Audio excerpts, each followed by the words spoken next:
Assalamualaikum warahmatullahi wabarakatuh. Alhamdulillahirabbil alamin wa bihi nasta'inu ala umuri dunya waddin. Wassalatu wassalamu ala asrofil anbiya'i wal mursalin wa ala alihi washabihi ajmain. Amma ba'du. Perkenalkan, nama saya Aldo Duyanto dari Prodi TPH Teknologi Pengolahan Hasil Perikanan. Angkatan 58 Politeknik Alih Usaha Perikanan. Baiklah, di sini saya ingin menjelaskan materi tentang bahan pendingin dan perhitungan kebutuhan es yang telah ditugaskan salah satu dosen pengampu saya kepada saya dan kepada rekan-rekan saya yang lainnya. Baiknya langsung saja pada materinya. Ini bahan pendingin ikan segar. Di sini pengawetan ikan segar dibagi menjadi beberapa metode, ya ini. Yang pertama pengesan, metode pengawetan dengan suhu rendah sehingga mendekati 0 derajat Celcius dan yang paling umum diterapkan dalam industri perikanan karena selain mudah didapat dan dapat mempertahankan suhu ikan tetap dingin. Menyediakan es untuk mencuci lendir, sisa darah, bakteri dan sebagainya dengan menyampurkan ikan dan es dengan sedemikian rupa sehingga permukaan tubuh ikan bersinggungan dengan es. Adapun perbandingan yang biasanya digunakan yaitu 1:1 sampai 4:1.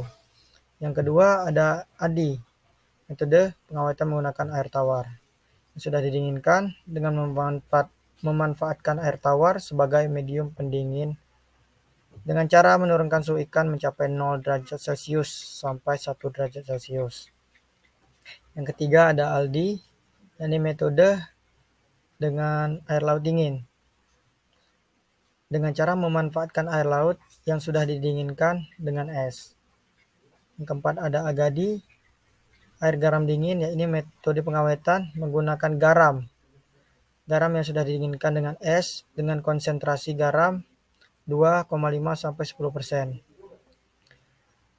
Yang kelima ada AREF, air refrigerasi.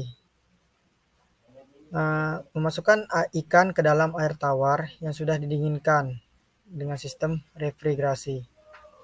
AREF, air laut refrigerasi, memasukkan ikan ke dalam air laut yang sudah didinginkan dengan sistem refrigerasi. Terakhir ada AGAREF, yaitu air garam refrigerasi, memasukkan ikan ke dalam air garam yang sudah didinginkan dengan sistem refrigerasi. Biasanya konsentrasi garamnya yaitu 2,5 sampai 10%, sama seperti AGADI tadi. Masuk kepada perhitungan kebutuhan es. Di sini ada satu contoh soal, yaitu diketahui B. B yaitu berat benda yang dipanaskan atau didinginkan dengan satuan kilogram. Kemudian diketahui PJ. PJ ialah panas jenis dengan satuan kcal per kilogram per derajat Celcius. PJ ikan berkisar antara 0,6 sampai 0,8 kcal per kilogram per derajat Celcius sesuai dengan kandungan airnya. Kemudian diketahui L 80. L yaitu panas scatter atau panas yang diperlukan untuk membekukan dan melelehkan. Satuan kcal per kilogram. Diketahui suhu awalnya 20 derajat Celcius dan suhu akhir 0 derajat Celcius. Pertanyaannya yaitu Q.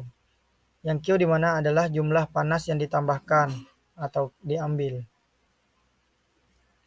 Di sini masuk kepada rumus Q sama dengan B dikali PJ dikali delta T. Delta T ini sendiri ialah selisih antara suhu awal dan suhu akhir. Masuk ke rumus, Q sama dengan 1500 seperti yang sudah diketahui, dikalikan 0,8 dikali 20 kurang 0. 1500 dikali 0,8 dikali 20. Dapatlah hasil 24.000 kcal untuk B-nya. Kemudian L, karena sudah diketahui L-nya 80, masuk pada rumus Q sama dengan B dikali L. Yakni 24.000 kcal dibagi 80 sama dengan 300 kg. Nah, itu saja yang dapat saya presentasikan. Lebih dan kurang saya mohon maaf. Wassalamualaikum warahmatullahi wabarakatuh.